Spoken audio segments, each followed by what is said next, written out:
Hello, everybody, and welcome to another episode of Moving into the Future. Today, I am joined by Joe Spisak from Soapbox. And Joe, before I have a hard time explaining it, why don't you explain what Soapbox is to our listeners?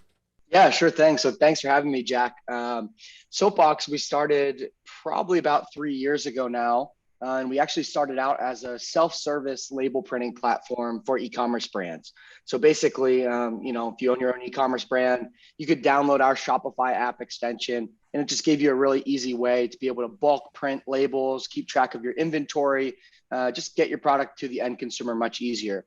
And then over the last couple of years, we started to transform from just being a self-service label printing service and started to get into the warehouse management system space. So now 3PLs, third-party logistics companies, can use our software to help all of their e-commerce brands ship out successfully to their end customer.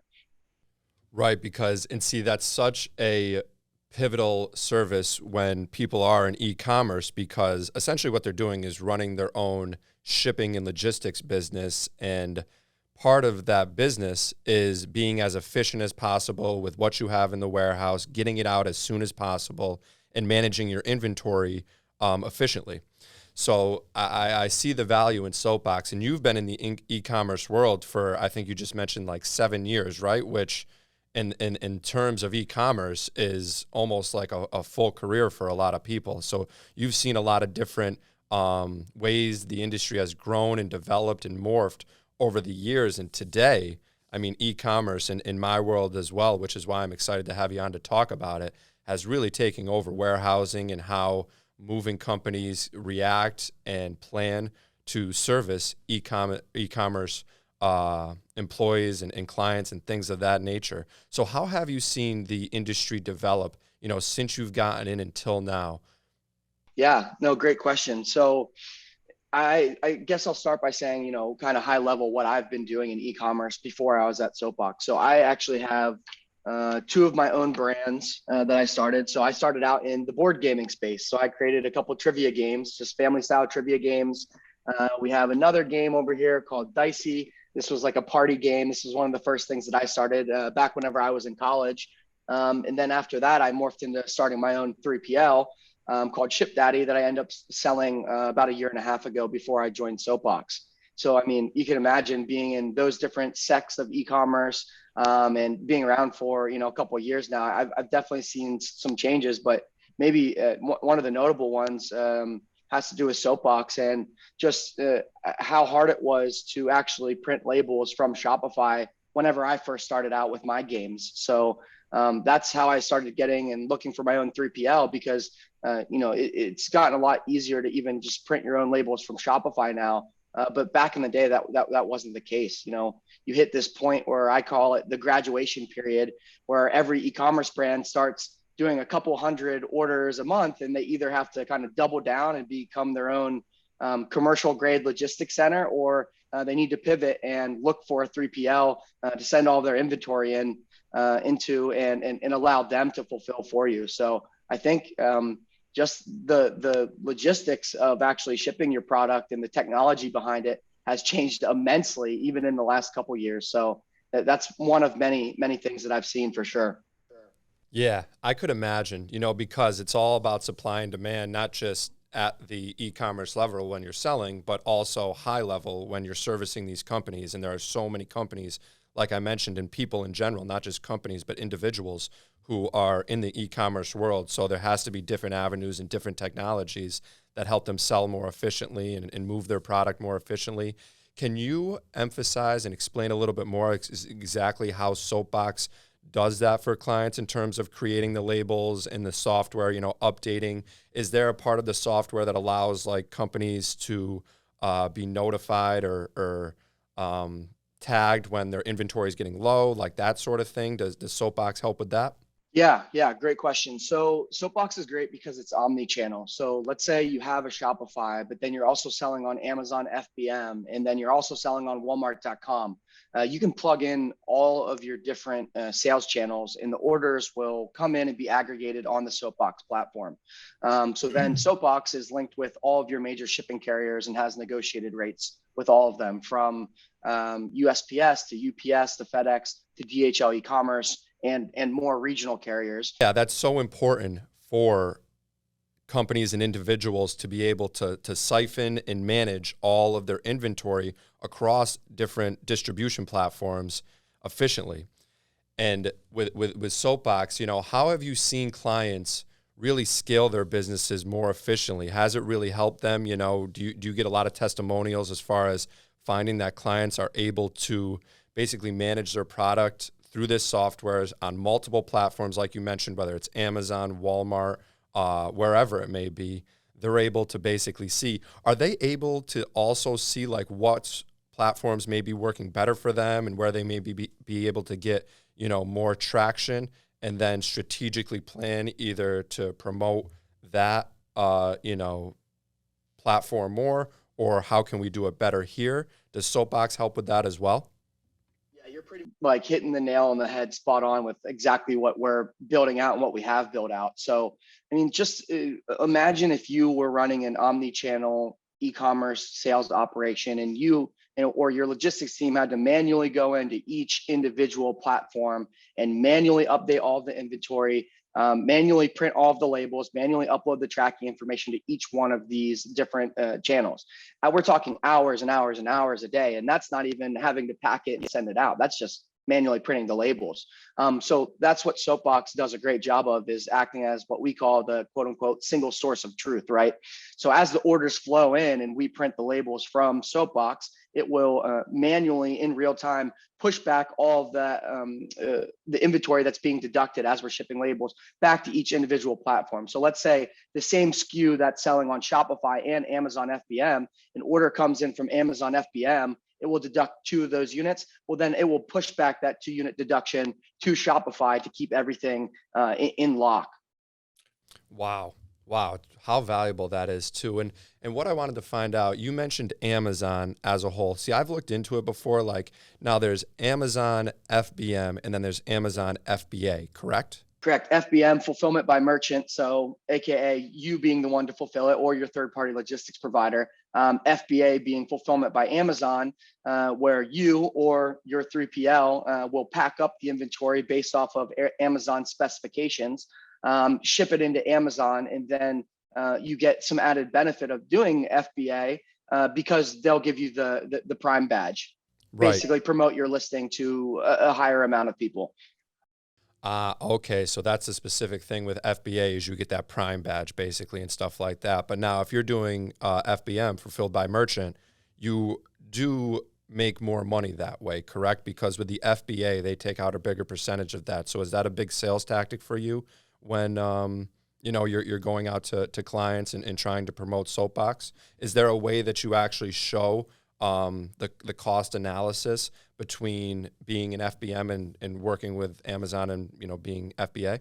Yeah, so great question. FBA and FBM is really going to depend on the e-commerce brand that's selling, because one of those can be more advantageous than the other, really depending on your brand. Sometimes you're going to get a lot of value out of doing FBA if you have a really locked in process, and you can ship directly into them from your manufacturer. You already have your ASIN number printed on the back of your box, so you don't have to do any type of co-packing situation, have to manually print out labels and stick them on your boxes. There's a lot of factors that go into it, because I've seen, Amazon sellers. I have one of my games on FBA, and then I have one of my games on FBM. Just basically, whenever you do the pricing breakdown and see the percentage fees that they're going to take at an FBA versus doing it yourself, and the lower fees that you'll get during an FBM, it's basically just a cost benefit analysis on how much more do you think you're actually going to sell if you can do FBA. How optimized is your manufacturing capability to be able to have all of the boxes you need to check in order to get into FBA to do it. So there, again, it's just a cost benefit analysis. I see some brands benefiting from doing FBA, some brands benefiting from doing FBM. But the great part is Soapbox and the logistics behind our software, we can basically help you do it all. So if you need people to help actually prep it and send it in for you, you can still do that as well. Yeah, that is so valuable. So you guys are almost like a consultant in the process. A lot of times you obviously offer that technology, but there's a consultative process to this as well, correct? Yeah, for sure. I think that's another great thing about, our organization is kind of all the big dogs at our company have had their own e-commerce brands, have own their own logistics companies. They really get it, right? So we're in the trenches, and a lot of us have our own e-commerce brands too. So we are able to consult at a high level for other brands because we're doing it right now too.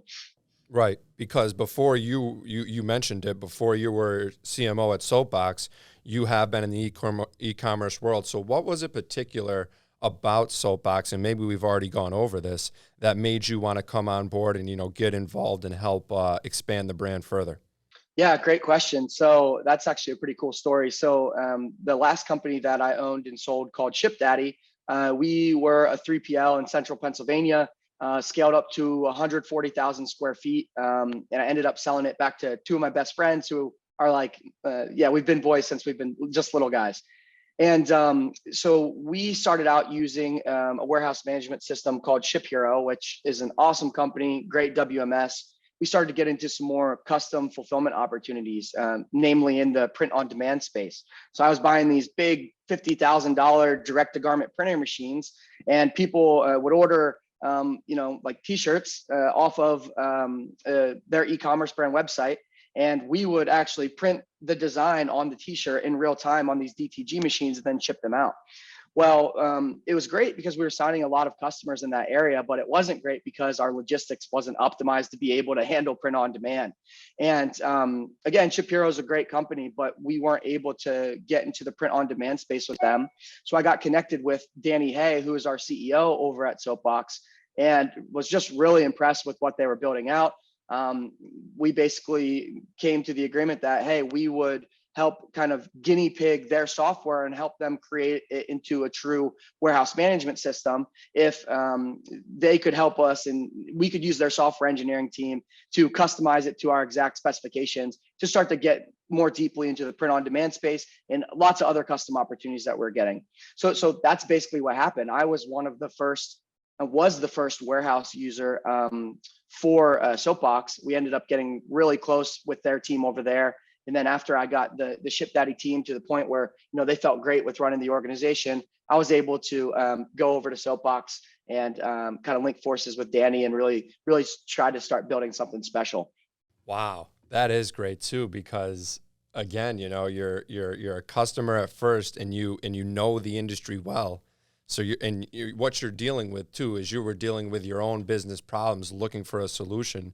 And here's Soapbox and a great team that working there that kind of allowed you to come in and figure out how you could best work together to create these WMSs to be more efficient, be more customer friendly, and things of that nature to work well together. Now, you mentioned it before too. One of the things that Soapbox does is it helps customers and clients partner with different 3PLs, because technically Soapbox is a 4PL right now, correct? So how does that work when you're partnering them with different 3PLs? Is there obviously, you'd be partnering with a company like the Advance Group, for example, in like the New York tri-state area, where do you say like, okay, this company has this amount of warehouse space and this capabilities to do receiving and delivering and things of that nature? How do you go about that process and partnering clients with 3PLs and also finding 3PLs that can service, the customer base that you have? Yeah, great question. So basically, you were going down the right track with that. So any warehouse on our network that would be wanting potential e-commerce customers from us that come to us from a consultative perspective, we basically take down all the information on that warehouse. What are their capabilities? Like, do they have any special type of print on demand capability, cold storage capability? Can they ship big and bulky like furniture, like you guys? We get all of their specialties and see what they're great at. Then we start to get their pricing. We basically get all of the information. How much storage capacity that do they have currently? What's the max volume that they can send out on a monthly basis? Basically all just the baseline 3PL questions. And then as e-commerce brands come to us, we get all of their information too, like how many total pallets are they going to take up? Do they have any special needs? A heat map of where they're shipping in the country. They're shipping 90% of their units, their end customers are on the West Coast, and it's going to make sense to have a West Coast fulfillment center, right? So basic stuff like that. Then we basically play matchmaker. We find the best 3PLs on our network. that are able to check all of those boxes. That would be a great fit for the customer. We introduce them to each other, and let them start that relationship. Yeah, cool. What type of clients does Soapbox have the most of? Have you guys situated yourselves in a specific industry or distribution type of sorts? Where have you guys found your most reliable and best service, or does it span across the board? It spans across the board, but we are cut into a few different verticals. But where we started as a self-service label printing platform, we've had a little over 2,000 signups on our platform for just self-service customers. So that has been our big ticket up to this point. And then we really started to expand into the 3PL space as a warehouse management system about a year and a half ago. Once I joined, we really started to hit that hard. So we're still growing and building out in all of those spaces. But I mean, our self-service software customers, that's going to keep growing very fast. And we actually just went public on the Shopify App Store, I think about 2 weeks ago. So we're getting ready to start running ads to our listing there, and really getting ready to start kind of blowing up our self-service software. And then with the warehouses, our warehouse network is growing fast, just because I think people are seeing the benefit of having a custom WMS like that, where you can reach the development team and be able to talk to them and have your product updates in your product roadmap be updated really quickly, because you have a really intimate relationship with the dev team. Right, because again, in my world, warehouse management and warehouse management software are pivotal and crucial to operating efficiently. I keep using that word efficiently because that's essentially what Soapbox is built to do, is make customers and warehouses run more efficiently. Is that another vertical for you guys that you think you're going to get in, is offering more warehouse management systems to companies like the Advanced Group, where they can kind of better understand their product, not just product that may be reserved for e-commerce and distribution, but also long-term storage and things of that nature? Yeah, exactly. That's a big space we're pushing into, and we're going to push all the way down into the micro fulfillment arena. So you see like the GoPuffs of the world and the Drizzlies of the world, like everybody trying to solve the last mile delivery problem right now. And we're going to get to the point where our software will be able to be offered at a franchise level to the Joe Spisak that was running a game company out of his parents' garage, and be able to let him start his own micro fulfillment center with our software. We can bring them the customer, we can bring them the software, we can bring them the consultative services to help the Joe Spisak 5 years ago be able to start his own fulfillment center much more easily and efficiently, while giving ourselves a micro fulfillment center that spans across hundreds of different nodes throughout the United States, that we're able to measure the error rate from just really everything. So that's kind of where we're getting towards. Wow, that's really exciting. And again, considering the industry and where it's going nowhere but up. You just mentioned a couple companies that have recently gotten into the space and trying to, better manage and create streamlines to last mile delivery and stuff like that. And again, I see it in my world, in the trucking industry and logistic industry as a whole. It's just a massively growing industry, and especially with all the supply chain issues that we have at a global scale, if you will. One of the things we try to do, and you're trying to do as well, is create more solutions for these companies, to get their product out there and to get it to clients as soon as possible within reason.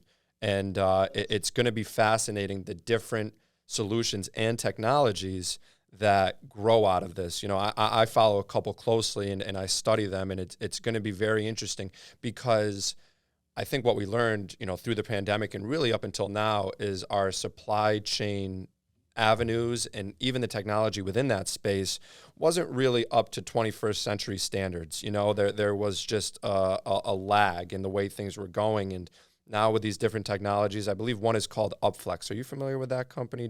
Have you heard of them? They're a big logistics company. I actually may be getting their name wrong right now, but they're doing a lot at the ports and things of that nature and getting things in more efficiently themselves.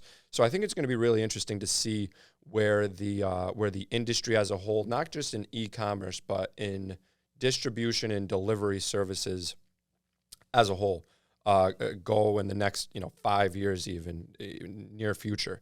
What do you think based on what you see? How do you think? Well, let's talk about this.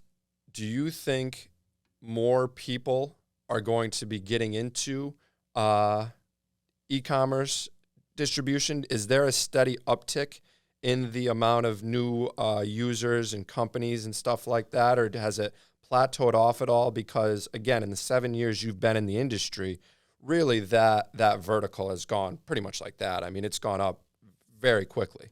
Have you seen it plateau at all, or do you still see in the same trajectory? I so I think maybe a little bit of a plateau, but it doesn't matter. Like even if you're plateauing out, it's still going straight like this. So I think, we're in e-commerce and we're in logistics, two of the fastest growing industries in the entire world right now. And I don't see anything stopping anytime soon. I think, while COVID was going on and we were kind of all buried inside of our warehouses for 2 years, we just watched what COVID did, and we watched the e-commerce boom during that, and everybody's just kind of sitting back like, oh my gosh, it's like drinking out of a fire hose right now, figuring out what we're going to do with everybody coming into the industry. But I see things continuing to go in that direction. I see, big retail companies potentially starting to pivot to more of a logistics background. Like you see what Walmart's doing right now, turning a lot of their stores into basically fulfillment centers. That they have the retail presence there, but they're starting to build out fulfillment in the back for the e-commerce brands and the Walmart.com shops that they're trying to pump on their website. You see what American Eagle did, pivoting into being more of a logistics focused company. I think the writing's kind of on the wall with a lot of this. But like you said, anytime industries are growing at that pace, there's always more problems that need to be solved. There's always more technological innovation that can help everybody grow together. So I think it's going to be a really fun next couple of years to see some of the new innovation that comes out, some of the new players that come into the e-commerce space. I really enjoy both of the industries that we're in for sure. Yeah, so do I. I really, it's fascinating to me because like trucking as a whole is one of the oldest industries in the world. It's shipping items has been going on forever. And like I mentioned, we did kind of fall into a lag there where we got comfortable doing things the same way that we've been doing them for, 20, 30, 40 years. And with the pandemic, it caused us to really reanalyze things and reshift. And not just that, I mean, you're looking at labor shortages now and all sorts of things in our industry that are, presenting new challenges for the industry as a whole. And, I think once we're going to start getting into self-driving cars or more robotics in the industry, it's really inevitable at this point. There's just, considering the supply, there's just the demand for truck drivers isn't keeping up with it. So we have to come up with, new solutions for that. Have you guys started to partner with anything in regards to self-driving trucks or robotics or anything, or that's probably far in the distance right now? Because again, you're more on the warehouse management side, so you're not getting so involved with any of the actual shipping to different areas of the country. Yeah, so I have worked and consulted for a few different 3PLs. One of them based out of Florida, who basically runs a robotics division of their 3PL where they can automate, basic kitting processes, automate packing of lots of items. So they have one customer that's pumping out, like 20,000 orders a day, like something ludicrous, but it's basically all assembly line based. Robots are picking and packing a couple different SKUs into everything. That's definitely where things are going from a warehouse perspective. I think things are going to be roboticized more and more and more. But that's going to be an ongoing process because the tech's going to need to come out and it's going to need to be made available and affordable. Where it will only work for certain e-commerce brands that are pumping out X amount of volume. But again, like the tech coming out, I can nerd out on that all day because I think where things are going are just super exciting. Yeah, I mean, so you talk about making it affordable, but for a company that doesn't need to worry about that money, you see some of the Amazon, like warehouse robotics that they have, and some of the stuff that they're doing, like picking stuff off racks and things like that. It's fascinating and it's so cool. And again, it's only a matter of time until that technology does trickle down to, warehouses like the Advanced Group or companies like the Advanced Group, where again, there's still some level of distribution, but not to the level that Amazon has, obviously, or some of these other logistics companies. So it's going to be really, really interesting to see where it goes. What would you say, something that you said you nerd out on it and, really get into it? What's something that you think that you've been studying and looking at that somebody like myself or our listeners, may not be looking into as much? Yeah, good question. So I've got one thing that I think is awesome that you should look into. It's called the squid robot. And what it is it's basically a robotic picker and packer for logistics companies. And this robot can attach to the racking, climb the racking, pick something, put it in its pouch, go back down and hand it off to the person, or just pack it, put it into the box for it to be packed and shipped out. So if you can have a whole automated robotic system in your warehouse and eliminate any need for pickers, and that could just do that themselves, like you can just see where things are headed. Like we could just have armies of squids in our warehouse, picking everything, packing it into the boxes. You could pretty much automate that to the point of putting it into the truck, and you have a self-sufficient robotic warehouse. So I really think that this is like a couple years around the corner from being readily available to upper mid-class fulfillment centers that can afford that, set it all up, and be good to go. So we'll see. But I just remember watching videos of that a couple years ago and just looking at it and being like, man, this is the place to be right now. Yeah, it really is. And now on top of that, see, that's the physical aspect of picking the items and packing the items and label the items. Do you think there'll come a day where like Soapbox will integrate into that type of technology and it basically becomes like this free flowing ecosystem of itself where, again, with the different notifications from fulfillments that are upcoming or, need replacing and things like that, that they'll be able to communicate together and essentially make it so it's largely, non-human services being provided? Yeah, we'll see where the tech goes and where Danny wants to take Soapbox. I'm really excited to see where we go with it myself.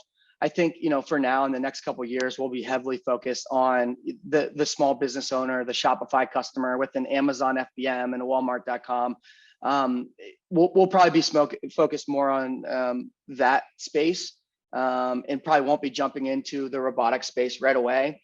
But I mean, there are literally companies right now, robotics companies that will consult for 3PLs and will come into their operation and can basically help overlay their robotics on top of the existing tech that they're using right now. Like that's a thing. It's just, that makes a lot more sense whenever you have a couple filled warehouses on your network that are doing processes that are replicable, that can be taken over by robotics. It's just that's the one thing about fulfillment. It is not a one size fits all industry. Right. There is so many different types of fulfillment.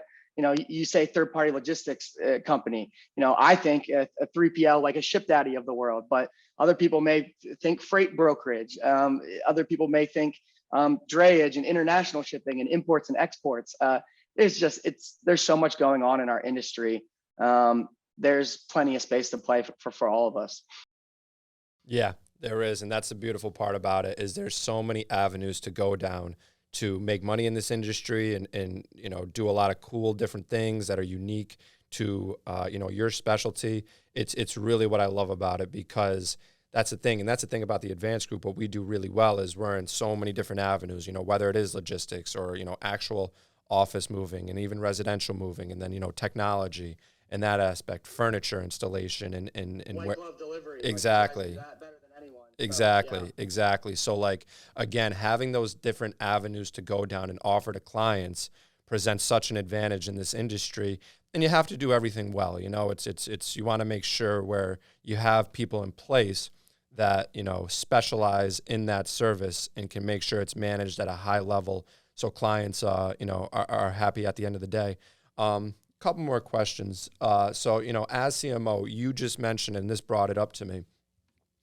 How do you go about marketing so the different avenues and stuff like that? Do you customize it, based on if you're trying to, obviously if you're selling to the Spotify user who needs help with, labeling and fulfillment centers and things like that, you may go one way. But then you're also marketing in, differently to 3PLs and those type of companies and specific type of 3PLs. You mentioned the logistics aspects, but also like the freight brokers. How do you go about doing that so, your message is getting across and is being received by different companies? Yeah, great question. So as CMO, I basically run all of sales and marketing is what I'm responsible for at our organization.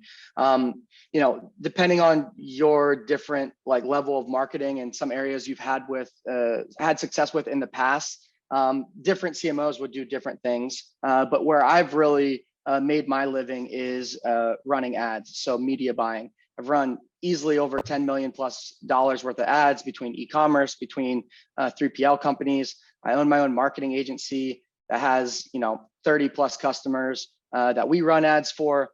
So that a large part of our Soapbox strategy intertwines with what I've had success with, what I'm really good at, and that's that.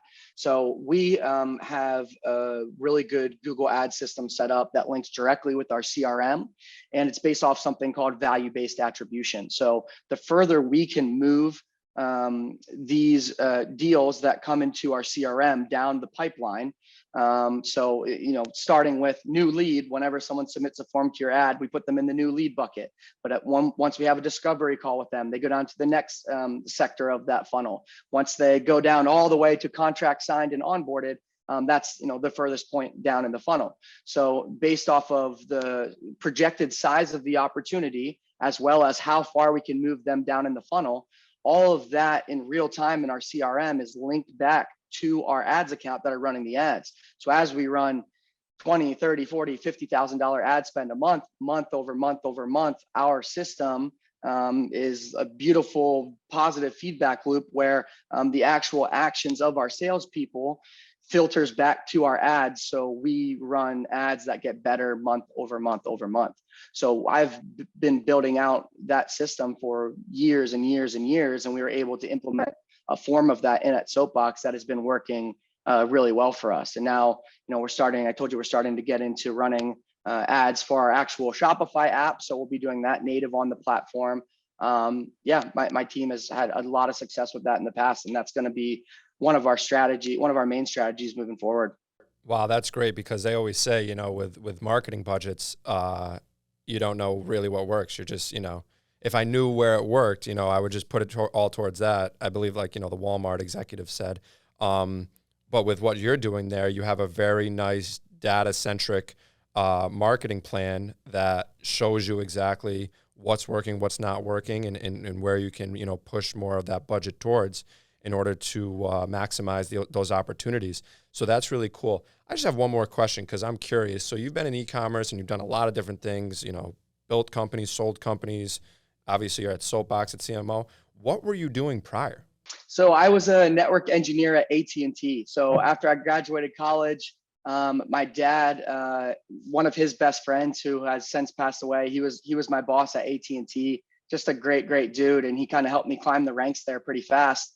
I was doing some really cool stuff there. Had some of the biggest accounts at AT&T. I was working with McDonald's in Chicago for a while, helped develop their outdoor digital signage. So whenever you're driving through the outdoor drive-through, there's a temperature-proof, waterproof digital signage out there. And so we built the team that helped run that out. I was working with an account called Luxottica, one of the biggest sunglass manufacturer in the world. So I was doing some fun stuff over there, but while I was, making pretty good money there for a young guy, I was able to start up my party game. And that's how I started to, figure out that I really wanted to be an entrepreneur and I wanted to start to get into e-commerce. So I kind of got to work through all those problems while I was still getting a paycheck, and it all kind of worked out from there. Wow, that's really cool. So you don't even come from a marketing background. You have an engineering analytical background in that sense, where you're doing a lot more of, like you said, with McDonald's and stuff like that, creating basically products that they're offering and, promoting through technology and engineering. And then you just, wow, delved into marketing and e-commerce and got into that world. Wow, that's really impressive. And that's quite a pivot. So, that's really good for you, Joe. You seem to be doing a lot of cool things. I appreciate you taking time with me today. This was a great conversation. What I'm looking forward to is doing this again in maybe a couple of years, and we'll see where Soapbox is at, and we can kind of revert back to this conversation and see where Soapbox is then. So, best of luck. I'm rooting for you. I'm hoping we can work together, between the advanced group and Soapbox and continue to grow. So thanks again for coming on, and we'll keep the conversation moving. Cool. Thanks a lot for having me, Jack. Yeah, we'll definitely have to link back up and do another episode, but it's been great chatting, and thanks again for having me. My pleasure, Joe. Thanks everybody for listening, and we'll see you on another episode soon.